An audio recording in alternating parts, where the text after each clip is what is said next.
Achi didn't slow his pace until they were nearing their destination. He turned to look back at Hitomi. It's only a little bit further now. Did you want to walk? CJ, you're Hitomi tonight.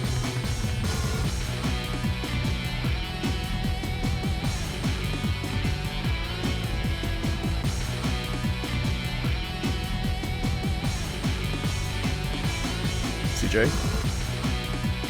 I think the stream's lagging for me. Okay.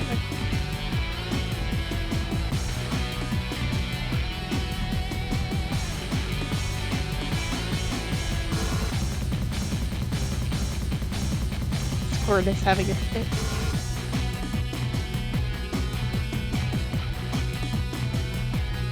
There we go. I'll be alright.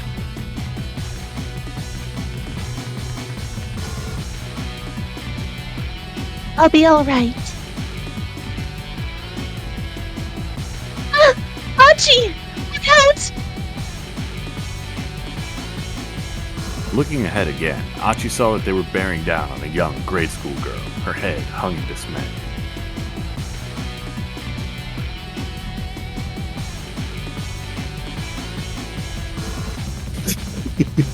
Hey.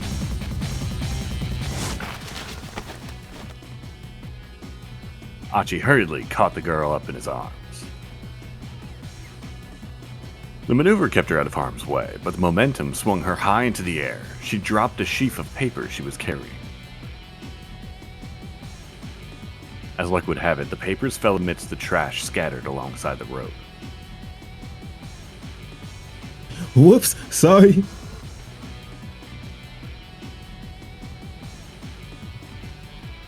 Achi stopped to gather up the sheets of paper, noting that each was adorned with some sort of writing. Here, looks like they got kind of messed up though. The pages had landed in some kind of spilled liquid. Most of them had gotten stained. It's alright. The girl said gloomily.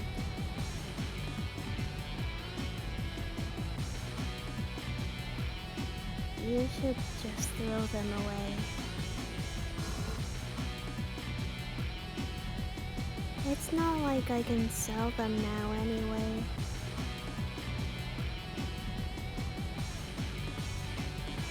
You're going to sell them? Hitomi asked. We're sorry. Do you think you'll be able to redo them?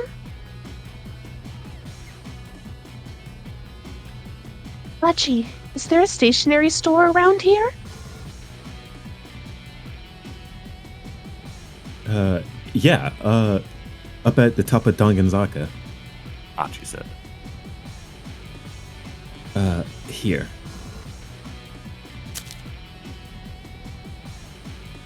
He took a 5,000 yen note from his wallet and offered it to the girl. To buy new paper.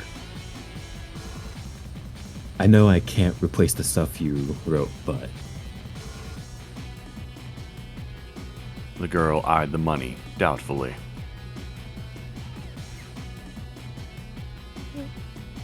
But It's fine. Go ahead, take it. thank you very much. The little girl spoke with surprising formality, then she turned and headed up Doganzaka. Achi gathered up the trash and tossed it into a garbage bin before he and Hitomi continued on their way.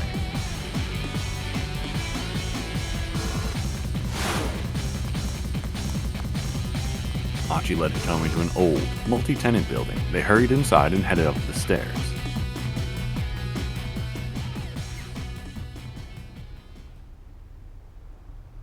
Beyond the reception window on the second floor sat the custodian, sleeping on the job.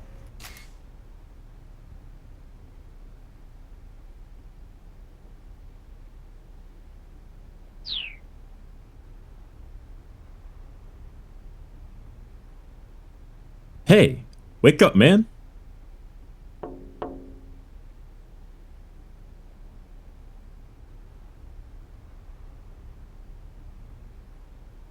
Achi gave the window a tap, and the man woke with a start.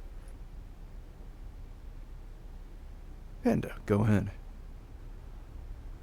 Huh? Achi? Don't scare me like that.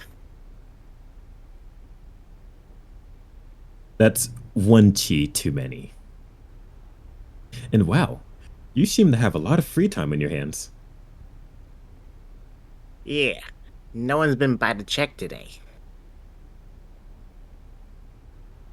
But that's not so bad, right? I mean, I guess it is a surveillance room, but still.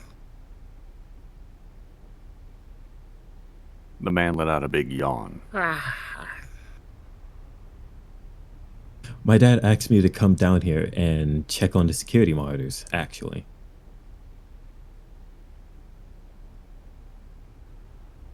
Achi said. Sorry to bother you when you're busy. Hitomi added with a polite bow. Huh? Who are you? You with that, Chi-Chi? I'm Hitomi Osawa. It's nice to meet you. Oh, what are you, a Chi-Chi's girlfriend? Again, too many cheese there. And that's none of your business. Just let me have the key.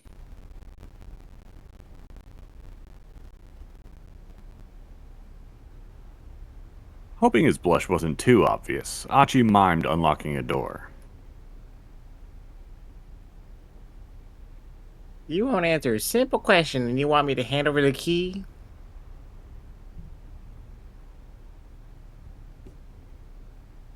Yes, I'm his girlfriend. Hitomi said. We've just started dating.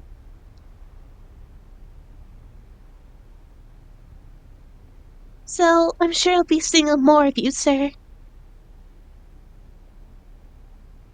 She flashed a winning smile.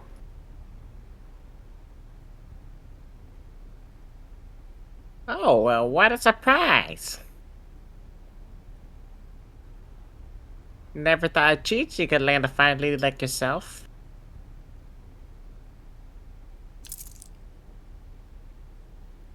The surprised custodian held out a key. Good for you, Chi-Chi. Still one too many cheese there.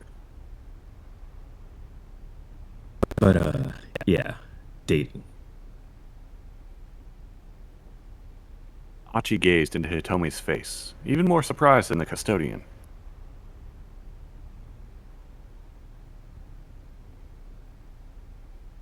The key dangled, swaying to and fro like a pendulum between Achi and the man behind the counter.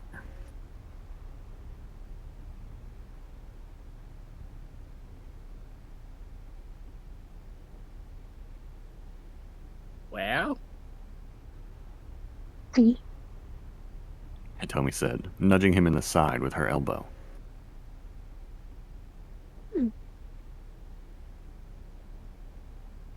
Oh, right.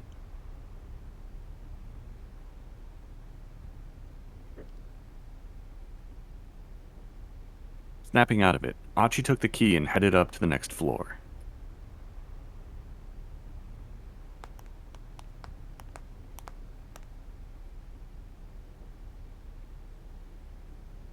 I'm sorry. Hitomi said as they entered the monitoring room. For just saying we were dating like that, I mean. It was a pretty clumsy lie.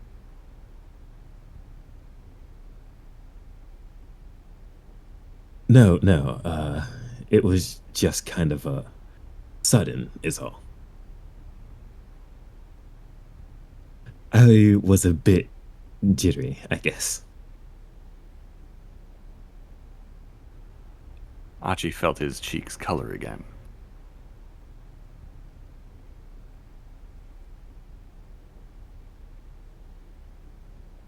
I mean, I figured I had to say something or he wasn't going to cooperate.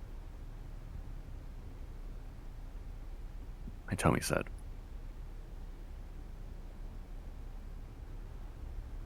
She looked a little embarrassed herself.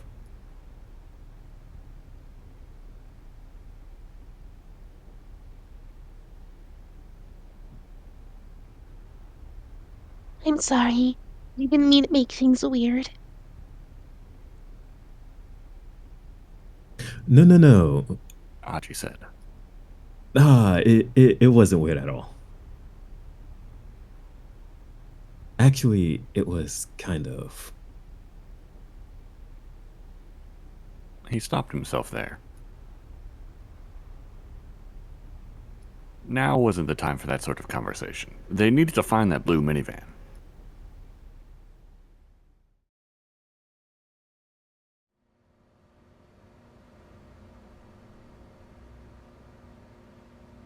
The surveillance camera monitoring room was really just a big office with a single computer. Achi knew it well. So this is the monitoring room. He explained. This is the monitoring system. He switched on the computer. You can see all of downtown Shibuya from this one computer.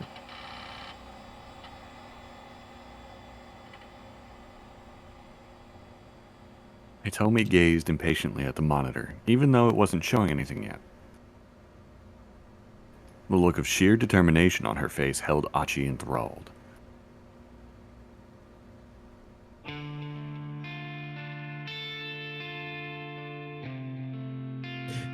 You talked about how attractive your sister is.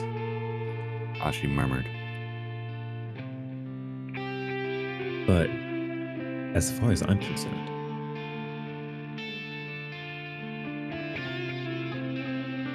right now, you're the lovely one, he told me. Hitomi looked at him, uncertain. I mean, look at the lengths you're going and look at the lengths you're going to and the risk you're taking to save your sister. Achi said.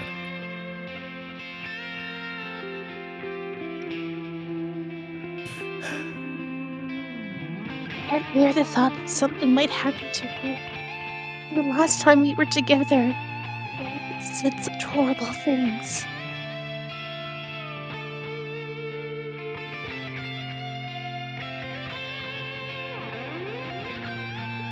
Plenty of people do bad things, even without realizing they're bad.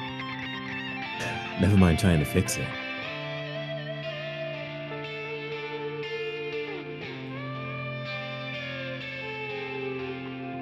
I'm just doing what I think is right. Yeah, but these days, most people don't do the right thing. Heck, if they did, Shibuya wouldn't be covered in trash like it is. Me? I appreciate it when someone really cares about the things that are important. Doing the right thing as a matter of course. That's very attractive. Achi blushed as he said it, and Hitomi shyly looked away.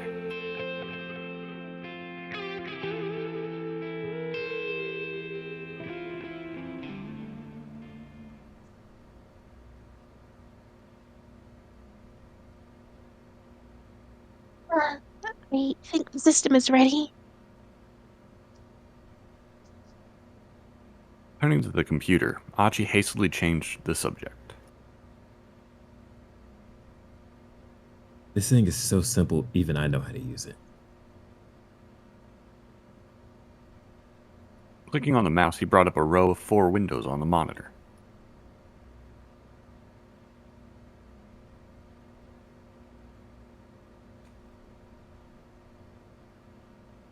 Each window showed a different view of the Shibuya cityscape.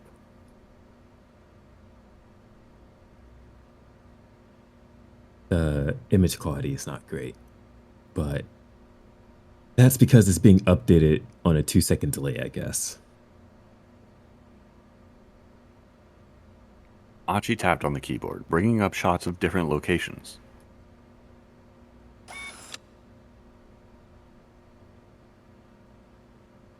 He clicked on one of them in order to enlarge the image. Maybe we can really find a minivan like this. Hitomi was practically glued to the screen.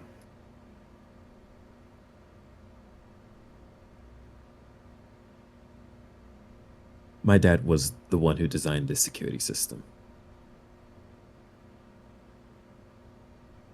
Your dad must be pretty amazing. Well, he graduated top of his class at Tokyo Denko University.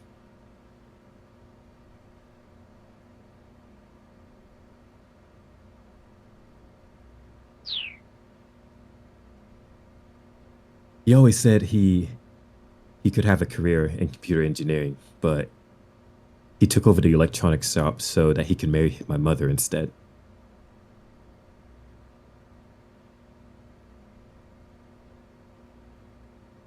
That's such a sweet story.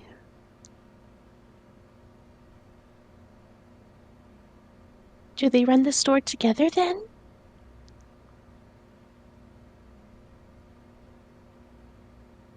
Achi shook his head. No. My mother died when I was 4. I'm sorry.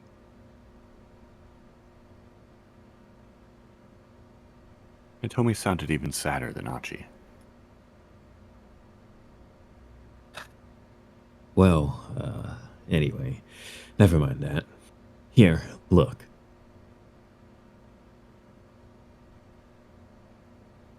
The seedy-looking weirdo they'd run into at Giga was on the screen. Huh? That guy again? Said weirdo was running all out, a laptop computer under one arm. He was being chased by a man in a long coat.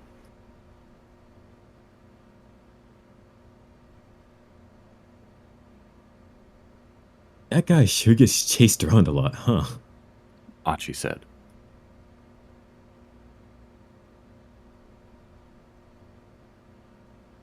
When the weirdo slipped out of view, Achi switched to another camera.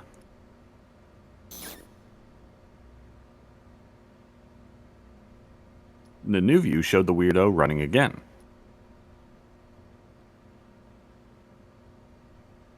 By hopping from camera to camera, they could track him wherever he went.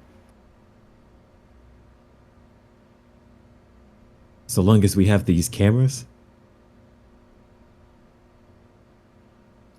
Achi said. This guy has nowhere to run.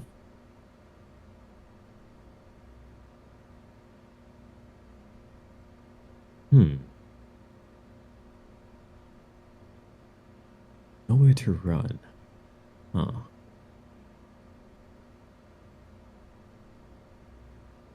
The moment he said those words, they struck an odd chord in his mind. He remembered their repeated run-ins with the man with the cane, how the assassin had seemed always to know where to find them.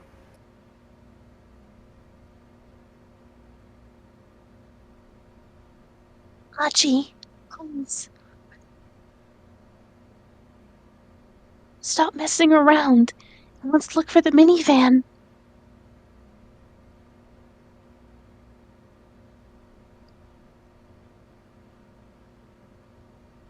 B. Ah, right. My bad. Achi switched over to a different camera.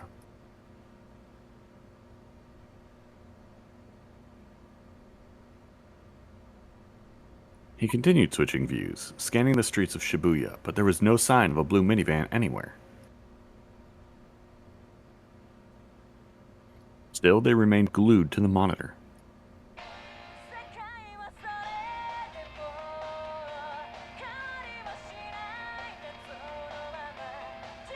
Oh, That's me. Hitomi took out her cell phone.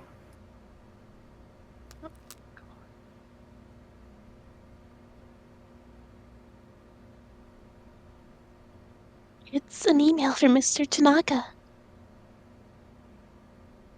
Ah, okay. Yeah, it was about time for my mood to take a dip. Achi thought.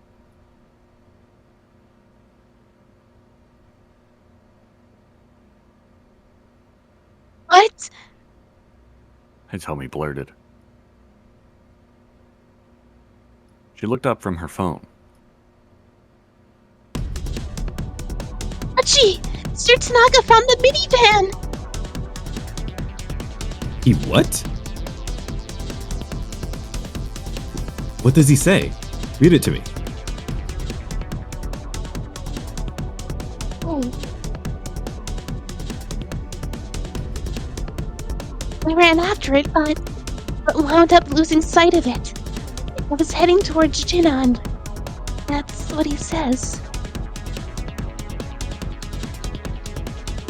What about your sister?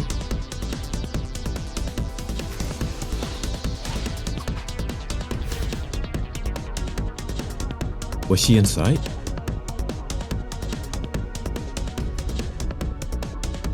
He doesn't say.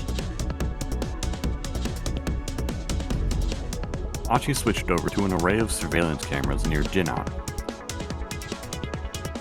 The few seconds the transition took felt agonizingly slow.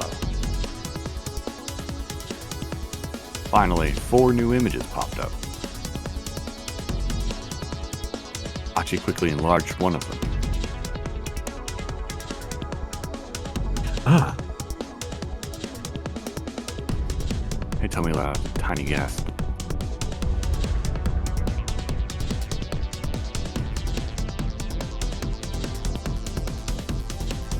There, on the monitor, was the blue minivan.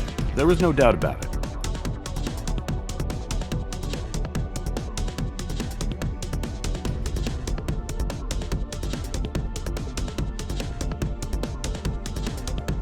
Achi and Hitomi rushed from the building, speeding towards Canaan in an all-out run.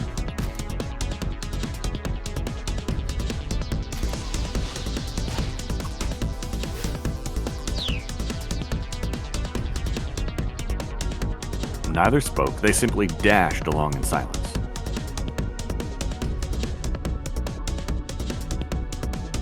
Achi felt as if they'd been running a marathon and the finish line had finally come into view. They hooked a left at the station and darted past the Seibu department store.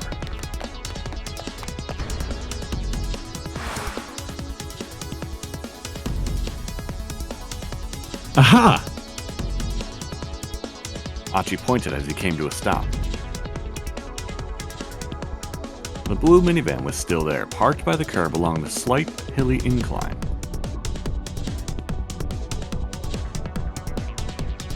Leaving Achi behind, Hitomi started rushing up the hill. Alarm bells started going off in Achi's mind. Someone from the kidnapping crew was in that van.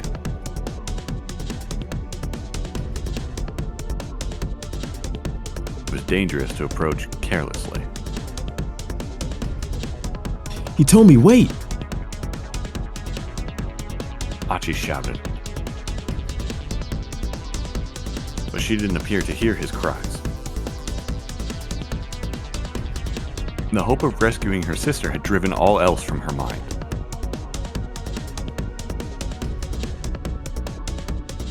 Achi started to run after her. Hitomi had reached the vehicle already. She brought her face close to one of the windows. But the tinted glass obscured the view inside. Hitomi circled around to the minivan's other side. Achi saw her grasping at the door. She slipped out of his view for just a moment.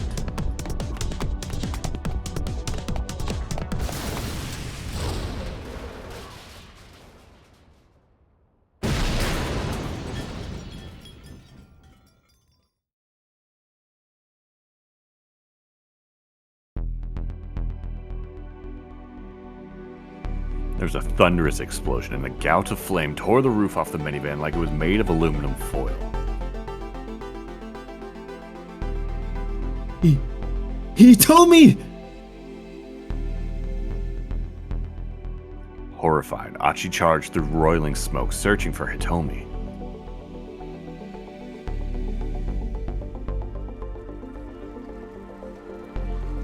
He saw two figures sprawled on the street, several meters from the van.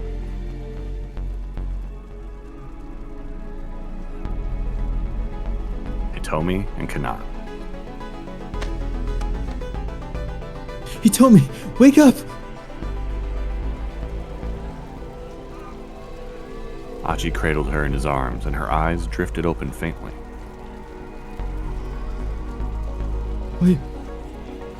Are you okay? Are you hurt? Hitomi didn't appear to understand him. Her only response was a blank, dazed look. There was a small patch of red on her face. Achi wiped it gently away with a finger. He saw no further signs of bleeding. She must have been splattered by someone else's blood then. As far as he could tell, she hadn't been gravely injured. Achi let out a sigh of relief.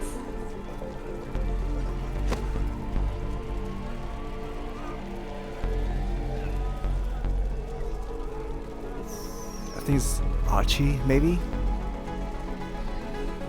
No, it's Canaan. It's Canaan. CJ, go ahead too. Hitomi, is she alright? Nan stirred on the ground. Her clothes were scorched in places, and she was bleeding from her head. Canaan, did you save her? Is she alright? Yeah, what about her sister? Nan didn't respond. No. It can't be.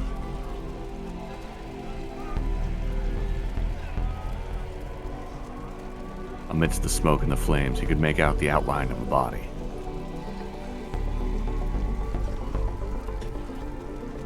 What happened here?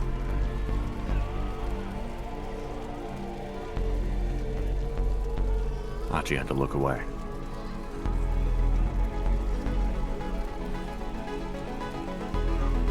Get Hitomi out of here. Hurry. If those guys show back up, Nan's face twisted up with pain. Alright.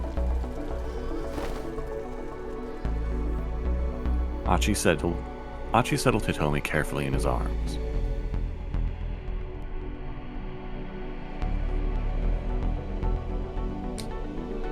is this still me? Yeah, still Canaan. Wait. I need to tell you something.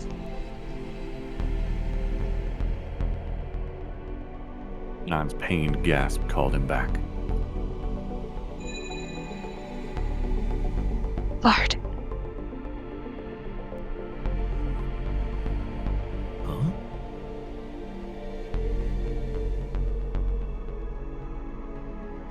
well, Bard. That's the name of the mastermind. I'm sure he'll come up again if you keep pursuing this. But if you value your life, just don't get involved with them Bard any further. Well,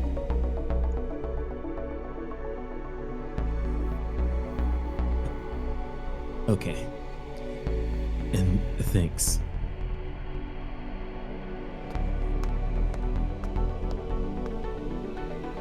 With Hitomi in his arms, Achi hurried from the scene.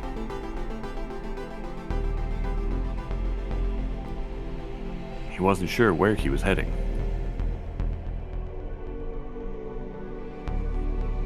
He just wanted to get away, wherever that meant.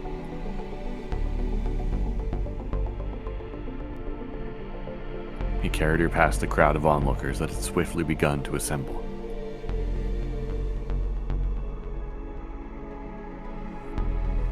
The flames of the burning van rose ever higher, roaring up toward the heavens.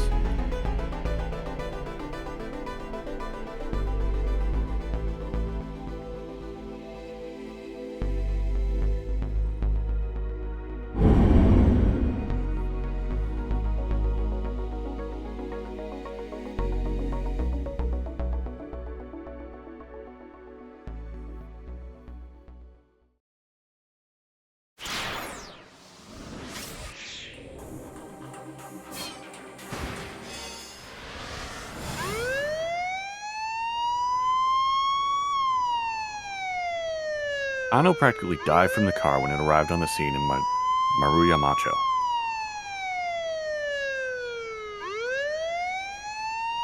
The place was teeming with officers and onlookers alike.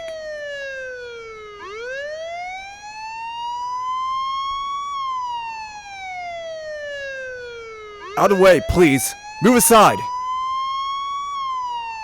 Ano forced his way through the throng.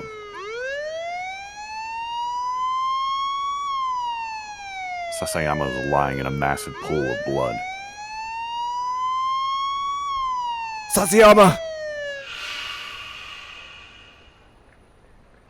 Kano rushed to his partner's side. The knife was still embedded deep in Sasayama's belly. Its handle shuddered each time he drew a labored breath.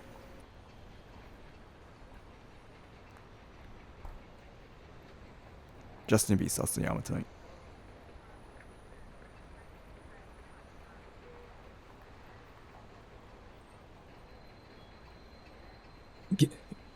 Guess I messed up. Sasayama could only manage a raspy murmur. Please. Don't try to talk. Kano urged. Looks like I won't be celebrating the Mrs. birthday.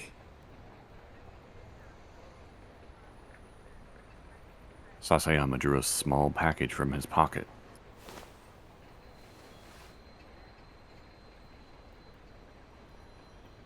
It had been neatly wrapped and fitted with a pretty little ribbon. Here. Give this to Mei-chan for me.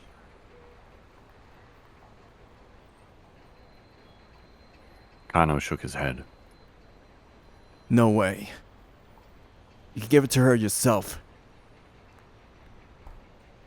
You've never met Mei-chan, huh? She's real pretty. Probably surprised how pretty she is.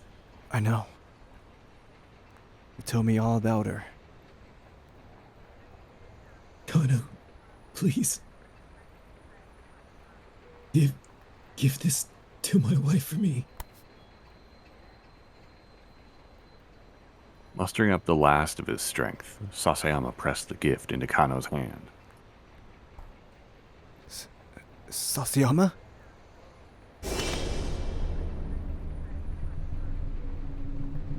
Sasayama's hand dropped back down into the puddle of blood. A paramedic team finally arrived at the scene. As Sasayama was loaded into the ambulance, Kano felt a surge of rage roiling inside him.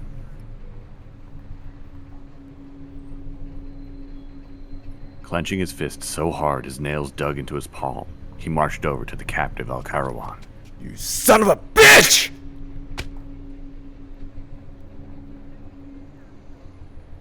He wound up for a punch to Al-Karawan's face, only to have his arm caught forcibly by the elbow.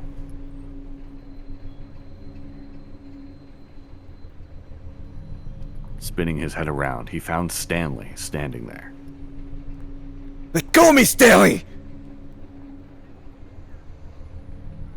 But the American had a grip of steel, and Kano's arm wouldn't budge. They allow you to assault suspects here in Japan, do they? Kano bit his lip and then lowered his shaking fist. No, of course not. He growled.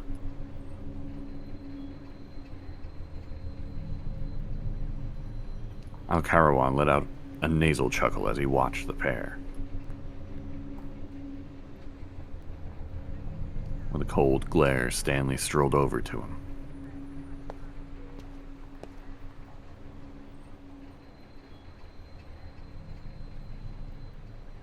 He leaned in close to whisper something, and all at once the blood drained from Al-Karawan's face.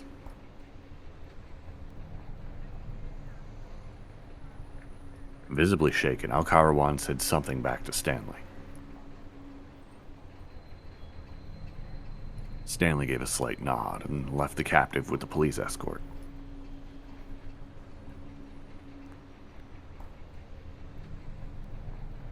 Kano went over to him.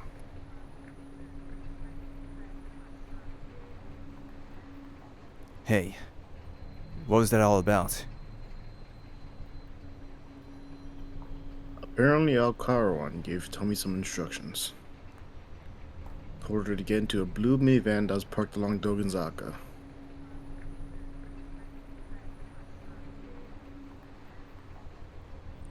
So Stanley's hunch had been correct. But why had Al-Karawan confessed so quickly? How'd you get him to talk?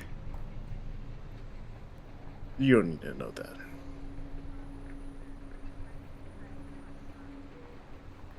Turning on his heel, Stanley went to report the news about the blue van to the task force.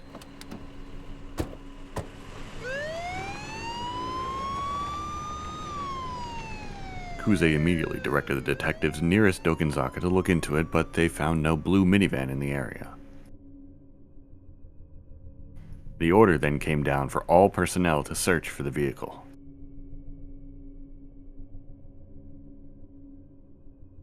Kano thought back to another item in the Dick diary. Dictum number 14. Use the dead as a stepping stone, but be sure to die a stepping stone yourself.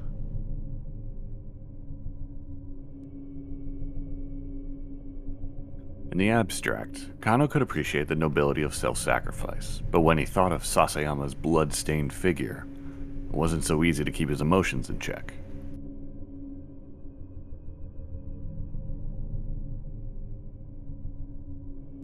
Stanley, I think. First time you ever seen a fellow officer get hurt?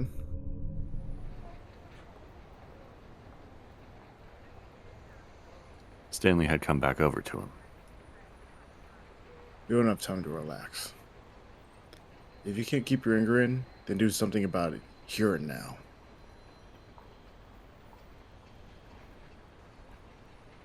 Stanley pointed to his own jaw. Hit me. American style. Kano smiled wryly at the unexpected proposal.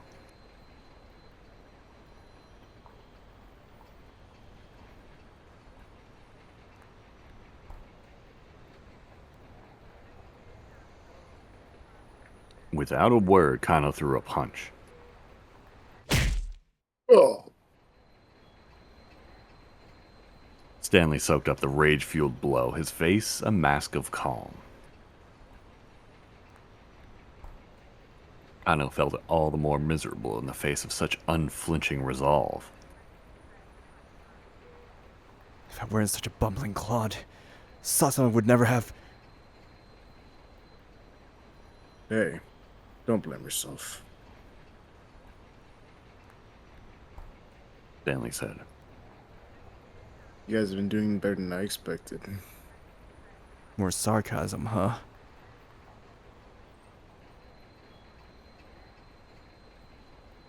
Stanley's mouth curled up sheepishly, and he held his hands wide.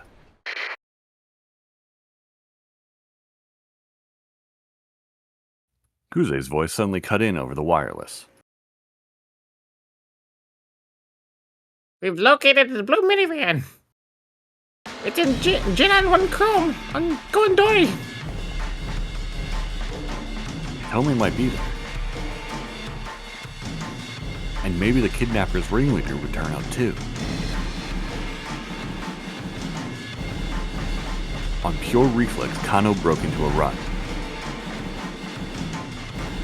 Stanley followed close behind. They sped through the back streets, making their way toward Koendori. Kano was a pretty fast runner, but Stanley kept up with him without apparent difficulty.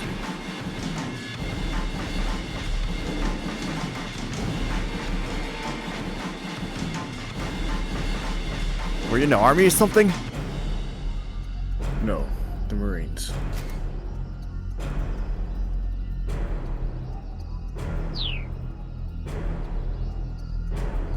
It wasn't much further to Koendori.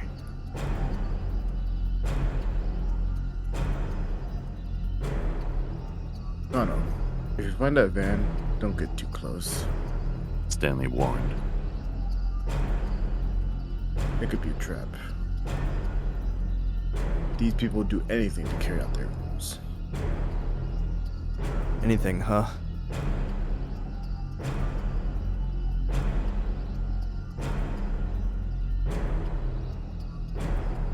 Kano could sense the truth of Stanley's words. He reminded himself that his life could depend on remembering them. He raised his eyes. They were coming up on Koendori.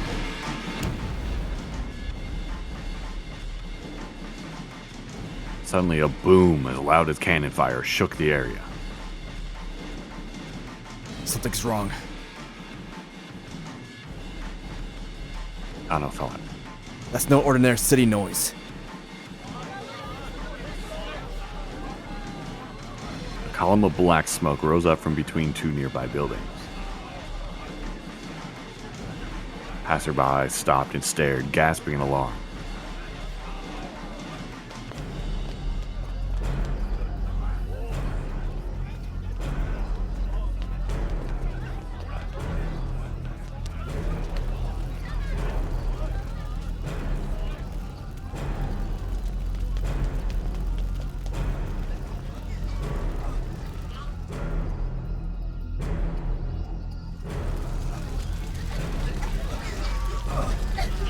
Then Kano saw the flames. This hadn't been an accident.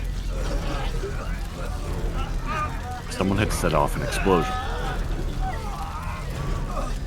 The Shibuya precinct wasn't too far from here. Kano recalled the attempted bioterrorism attack on Kasumi Gaiseki.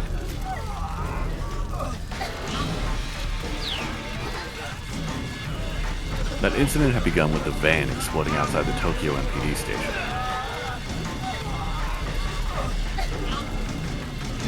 Already a large crowd of onlookers was gathered.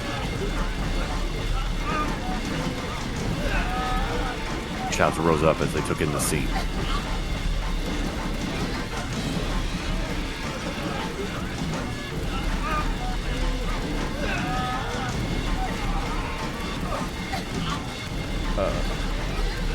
Someone. Emilio. What's going on? Kyle. What happened? Frank. The car's on fire! Kano called into the HQ, then quickly slipped around to the back of the burning vehicle. It was a minivan. Peering at the flaming chassis, he could see that there was someone inside. Oh no. Could that be Hitomi? Once they had their hands on the antiviral, the criminals would have no further use for Hitomi Osawa. Already, the body had been charred to ash. At this point, it was hardly recognizable as human anymore.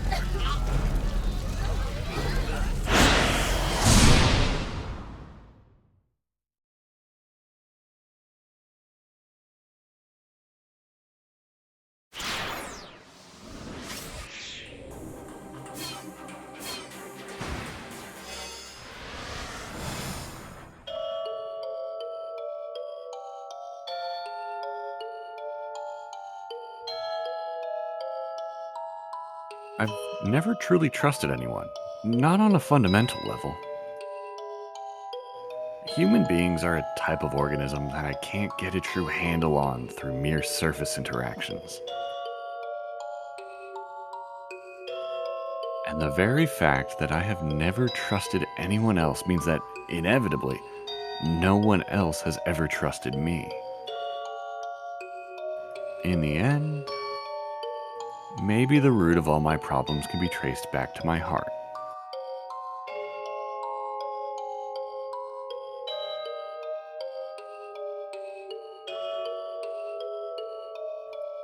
As he waited for Minorikawa to contact him, Osawa thought about his current crisis.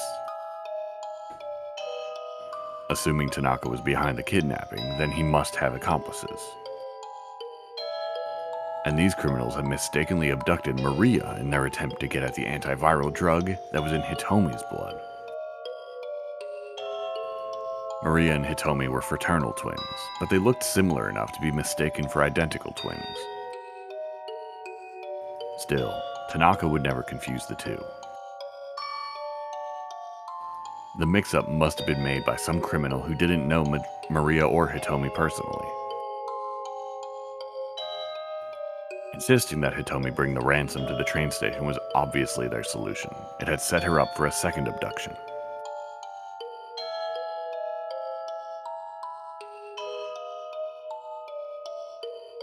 But piecing together this much of the kidnapper's plan only raised a different question.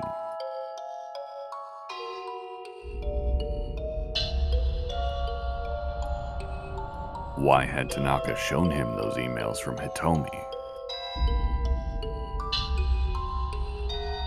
Wouldn't the criminals want to keep information like that hidden?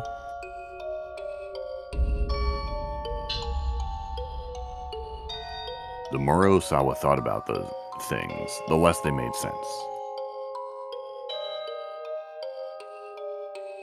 Just, who are my true allies and who are my foes?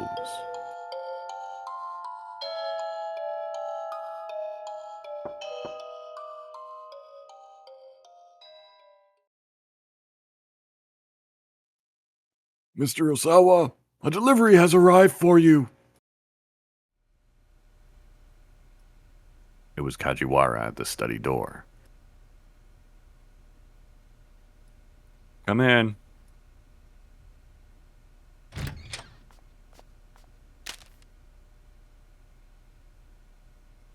Kajiwara stepped into the room and handed Osawa a letter-sized envelope.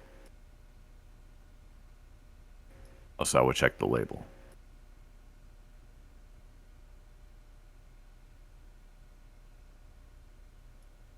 Coming. The official Aya Kamiki fan club membership application enclosed.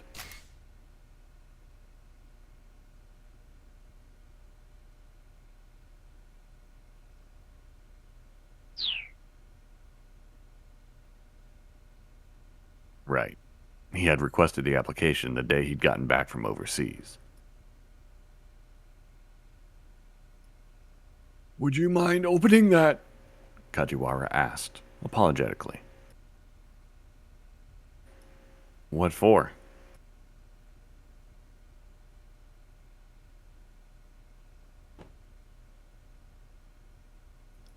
I'd just like to check the contents of any packages you received today, sir.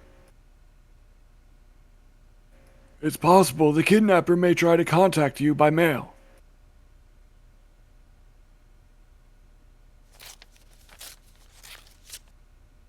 Osawa opened the envelope. Inside he found the expected application, along with several postcards featuring pictures of the singer.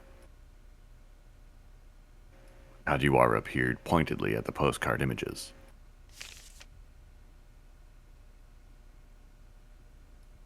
You must really like her, the detective said. And just what sort of music do you listen to then? Osawa asked, staring at one of the postcards. It was a striking photo that showed off Kamiki's expressive eyes. Let me think. Mostly classical, I suppose. Osawa raised a quizzical eyebrow. You know, Kajiwara continued, like Mozart and Chopin and the like.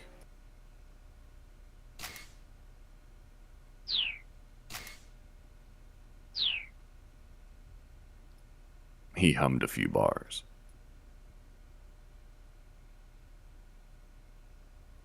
Can't say I've ever heard them. Are you serious? Kajiwara looked shocked. I'm familiar with the names, of course. I just never had much of an interest in music.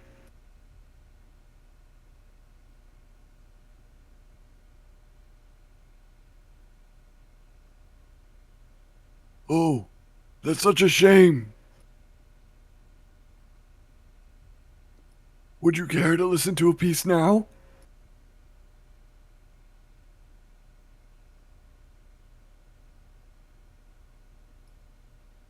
Sure, let's play with the devil. Let's go with A. I suppose I may as well. Now that he brought it up, Osawa was curious to know what sort of music Kajiwara enjoyed. The detective pulled a digital music player out of his pocket. Here you go. Osawa slipped the attached earbuds into his ears.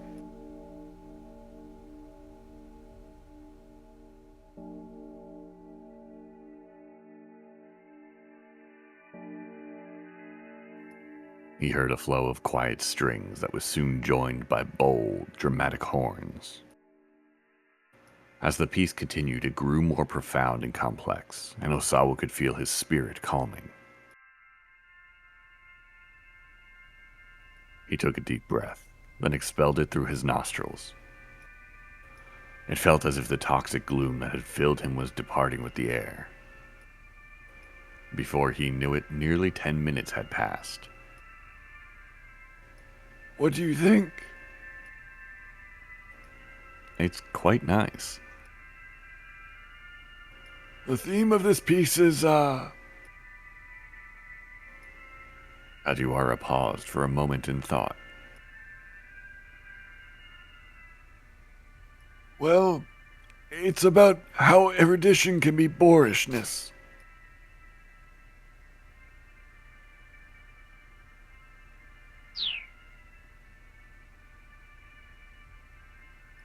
Thank you. If I hadn't met you, I'd never have discovered this piece.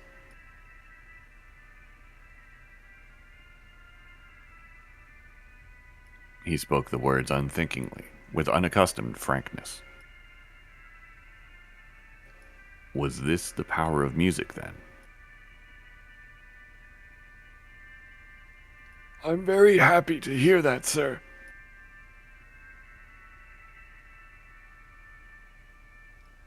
Osawa gazed at one of the postcards as he let himself be drawn back into the music. Aya was scooping up handfuls of mystical blue sand. The grains dripped down from her fingertips. I feel like I could be in this photo here, Osawa muttered. Like, I've lived my life letting so many things slip through my fingers.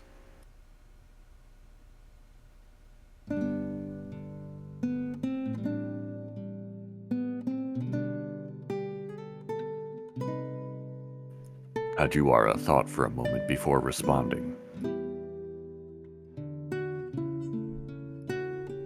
I think anyone who's worked hard to accomplish something and focused for a long time on that one thing is susceptible to those kinds of feelings.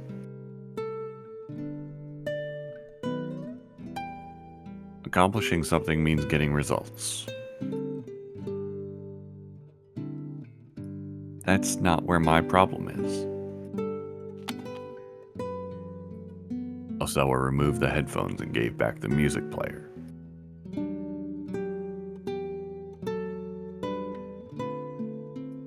You told me not to hide things from you, right?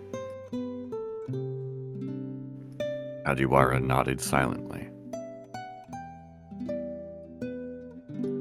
Then allow me to speak frankly. Leaning back heavily in his chair, Osawa took another deep, slow breath.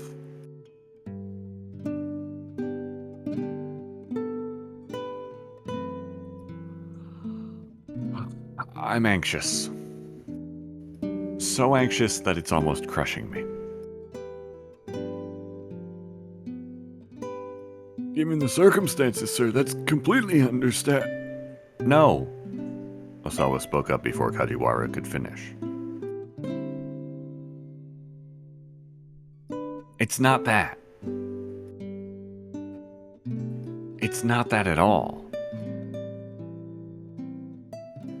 He shook his head vigorously.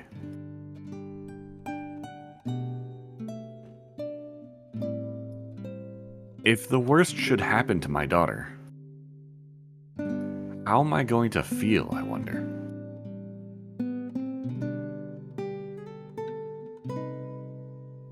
I'm not a man with a wide range of emotions. My heart is always cold somehow. And the truth is, I've wanted it to be that way. Which is why, if I do lose my daughter, my heart might remain unmoved.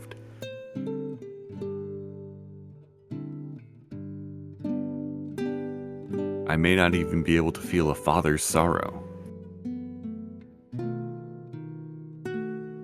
That's what I'm anxious about.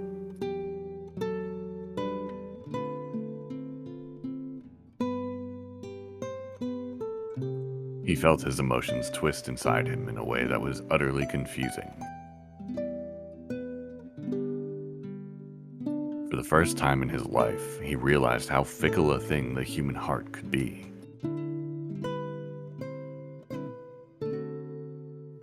It's all right, sir.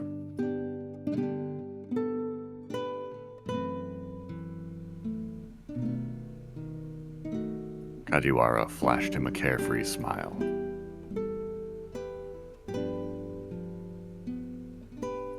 What's all right?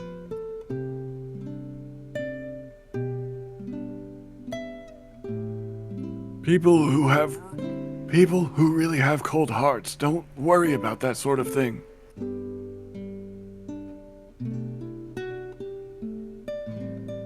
The detective held out his music player again.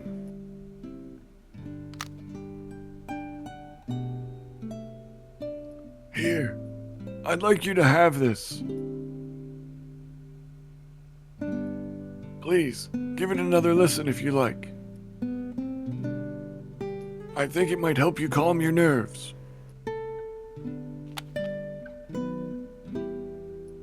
Osawa took the offered device. He had dared to open up to Kajiwara just a little, and to his own surprise, he felt grateful for it.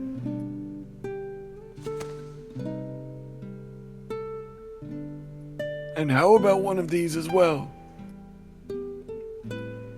The detective produced a banana from his pocket. I'm fine, thanks. Are you sure? Alright, let's go with B. Alright. I guess I'll take it. Osawa spoke irritably, then his expression softened a little.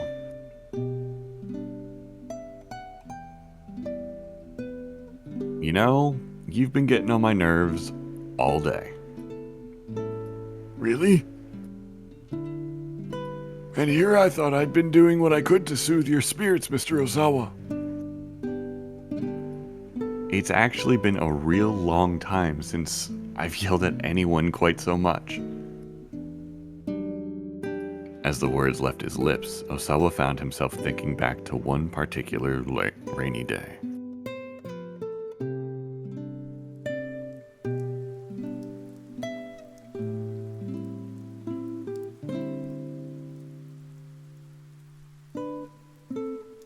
Maria had been in 5th grade at the time. Osawa was standing in his daughter's room. In his hands, he held the letters she'd left behind. He happened to glance out the window and saw Maria walking along, soaked from head to toe. In an instant, Osawa was consumed with rage. Maria had left a note. It read,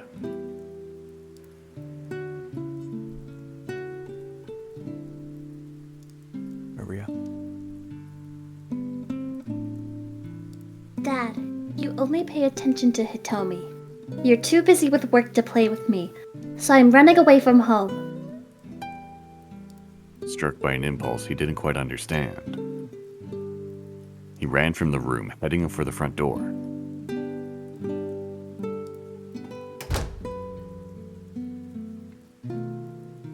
Maria had just gotten back inside. Osawa met her silently in the entryway. Wet strands of hair clung to the girl's forehead as she looked up at her father with a bitter glare.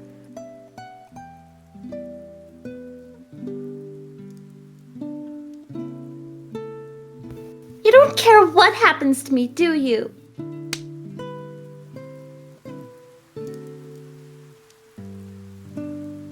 Impulsively, he slapped her face. Maria's cheek turned red and tears welled up in her eyes. Osawa's anger transformed abruptly into guilt.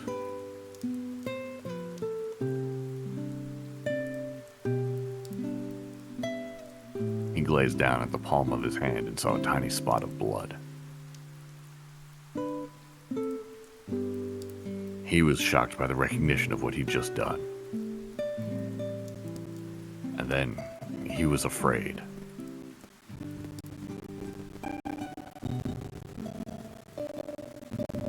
Afraid that his daughter could bring such raw emotion out of him and make him do something so thoughtless.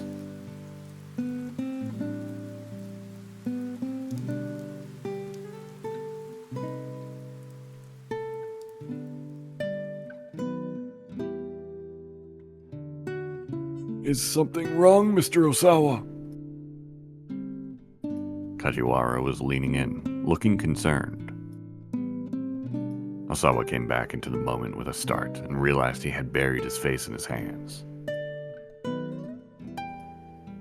No, he muttered, looking up.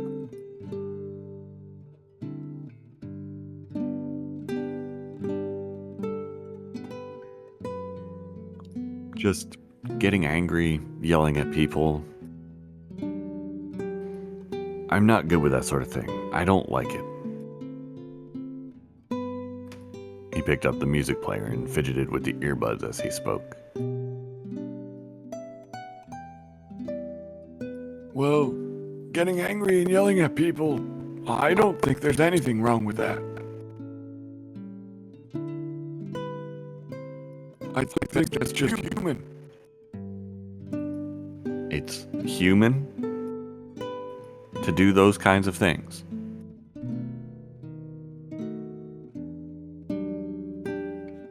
I often said that he was cold and mechanical.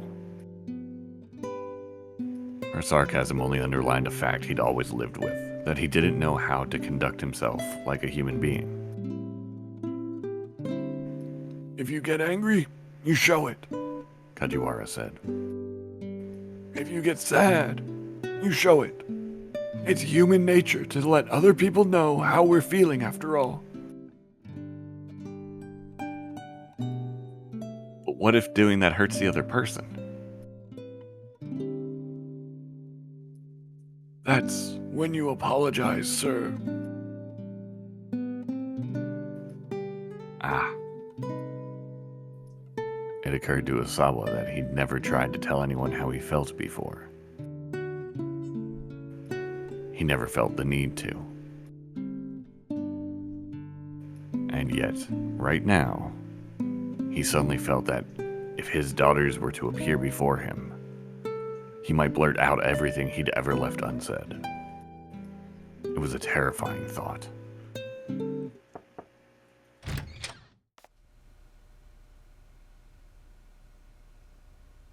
Darling? I opened the door and stepped into the room. The detectives are asking for you. It seems there's been a development. We'll be right there.